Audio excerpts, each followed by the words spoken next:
identity. Nigerian women, East African women, women from Ghana, they have no cultural identity. And I'm going to explain to you what I mean. You see, I work in an industry which is information technology. In information technology, there is one country that really stands out when you talk about information technology, and it's India. Indians, for some weird reason, I don't know how they got into that thing in the historical, the cultural context. Everybody maybe went in for IT. The whole country made a powerful reference to IT, just like China made a huge push into industrialization that deals with tools. The idea of having the tools to make a car or make a shoe, heavy industrialization that they can use to serve the world. India went into this heavy thing about information technology. In my 12 years of working in information technology, everywhere I go, it's loaded with Indians. If the information technology, for example, if a place has maybe 20,000 workers, I'm talking about a huge place, in which maybe 10,000 of their workers are engineers, software engineers, computer engineers, so on and so forth. I can assure you that of the 10,000, 9,500 will be Indians. So what has been my exposure there? Indian women. They're the one, they're 4 feet, some of them little 4 feet, things, small things that are making dream money. They came direct from their village into the system and they're making 180,000, 190,000, 200,000 dream money. But there's a strange thing I notice about them. As they come to work, they're wearing their native wear. That thing that they tie and hang on their neck with that dot here. Another strange thing I've noticed about them is you will never ever, for all my years, I stayed in the United States, I was born here. In all my years of staying here, you'll never hear the Indian women dragging their men to the American court system for divorce. It is our women that use the American court system to destroy our men. They bring the court in to help them destroy the men. You will never hear Indian women doing that thing. You will never hear women from China taking Chinese men into the American court system to destroy them with divorce. You will never hear women from Korea dragging their men in huge numbers into the American court system to destroy them. But when it comes to African women, East Africa, Nigeria, Ghana, when it comes to African women, they just drag their men into the court system. One of the things that I've noticed in this system or in this problem is poverty. Bring these Indian women, they're making 150,000, 180,000. They don't drag their men into court. Plus, sometimes, like in most places, all the places I've ever worked in information technology, they'll have one car. Not that I'm supporting that behavior, but there's something strange on why I see them. They have one car. They wait for their husbands. Even if their husbands are working 2 hours overtime, over their time, they'll wait. Some of them pregnant, waiting for their husbands. When it's finished, they go into the same car with their husband and drive home. I watch Indian women and women from so many other places. They're not crazy about the Louis Vuitton, Gucci, all the designers wears. They are not even interested. Indian women, I meet them. They've been here 15 years, 20 years. They still keep their accent. They still speak as if they're living in India. But when I meet our women, and our women, all that they have to do is just get to a level of where they're making 50,000, 60,000, 70,000 or 80,000 a year. I'm talking about small money. Small money. Immediately the marriage is in danger. And they change. They start bleaching. And they start talking, sure, yeah, sure. Yeah, I went, oh my God, I went to New York. And I'm like, even I who was born here, I don't speak like that. I look at others like the Chinese. They can't speak English very well. And their women may be driving very expensive cars that belong to their husbands. And I look at the Indian women who don't speak English very well, and they're not interested in changing their accent or their undertone. And they wear their native dress, that thing, and everything to work. I look at Korean women. I look at other women. They have this sense of cultural identity. African women do not have a sense of cultural identity whatsoever. Little money, and the marriage is over. One thing I've discovered, a common trend, once the women make, they go, nurse, 80,000 is all they need to make. And suddenly your marriage is in danger. They want to call the shots.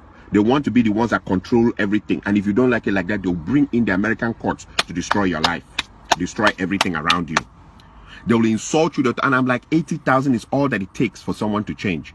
Or 70,000, because most of them, even the 80,000 is overtime. They've worked themselves Sunday, Saturday, Saturday night, Sunday nights. They've worked themselves to death. That money that they make as overtime is what is now changing into something that they will destroy everything around them. the part that I see also is that a lot of, and I remember whenever I make my videos, I refer to bitch ass men. Bitch ass men. It has come to a point where we really can't define marriages in the African context anymore in the United States, because the man is changing diapers, he's washing the plates, he's sweeping the floor, he's cooking. Most men now have to cook to keep their marriages intact. He's picking the kids and dropping them. Like in what, like I've seen the experiences. I don't need to go far. I don't want to go too, you know, but the woman is shouting at them, where's the child's belt? Where's the child's socks? Where's the child's everything? And the women go around telling everybody, we are partners. There's nothing like head of the household. We are partners. Okay. So the men are doing everything in the women's role and also doing everything in their role, and they also keep their jobs. And that is supposed to be the perfect. If you don't do like that, they'll call American court on you.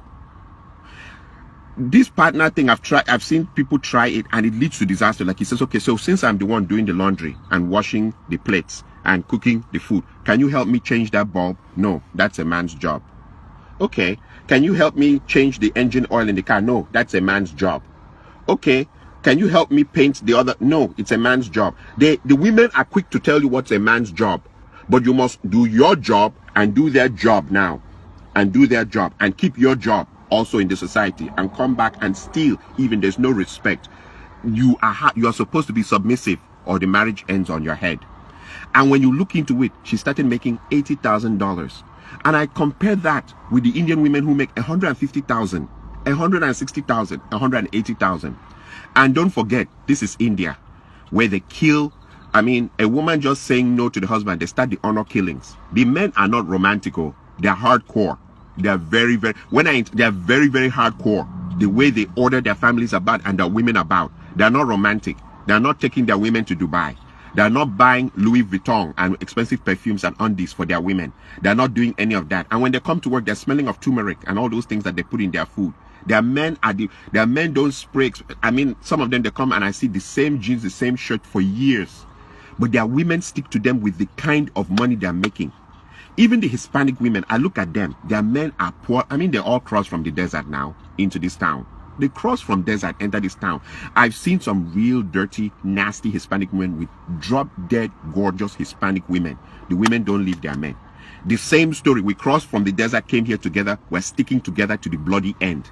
But when it comes to African women, all they need is just make a little money, and they've turned the marriage upside down. And there are bitch-ass men who will support that behavior. In fact, those women are more celebrated here than even married women.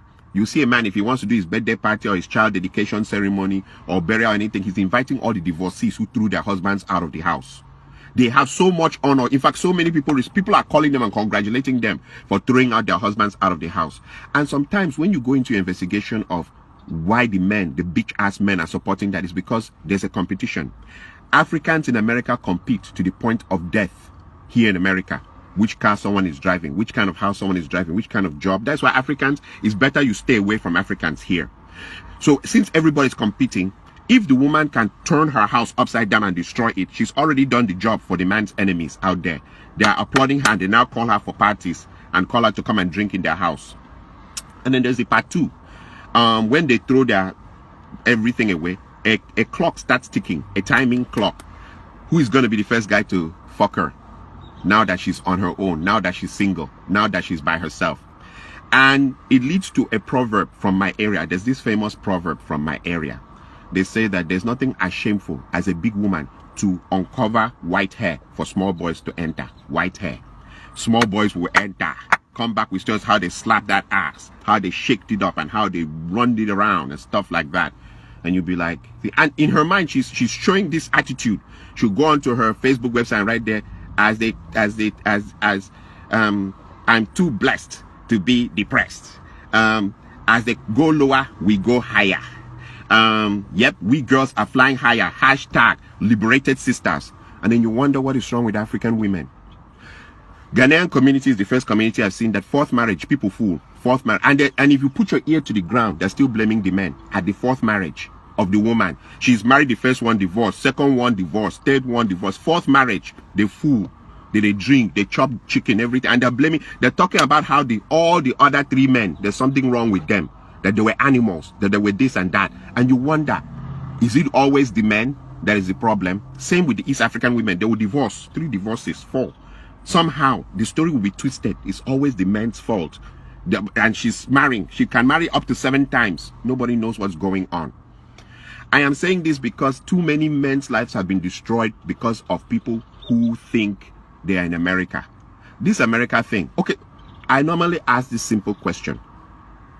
What if a man became very rich and he had a house in America and he had a house in Canada and he had a house in Germany and he had a house in Japan? He had houses all over the place. What happens there? Is it going to be that as you bring a Nigerian or a Ghanaian or an East African woman to your house in America, she acts American? Then when you cross her over to the house in Canada, she now acts like she's Canadian. And then when you cross her over to the house in Germany, she now acts like she's German. And then when you take her over to Japan, she now acts Japanese Hong Kong, Kung Fu, Japanese Kung Fu, Shinto-kan, you know? What is it like? Do African women have cultural identity?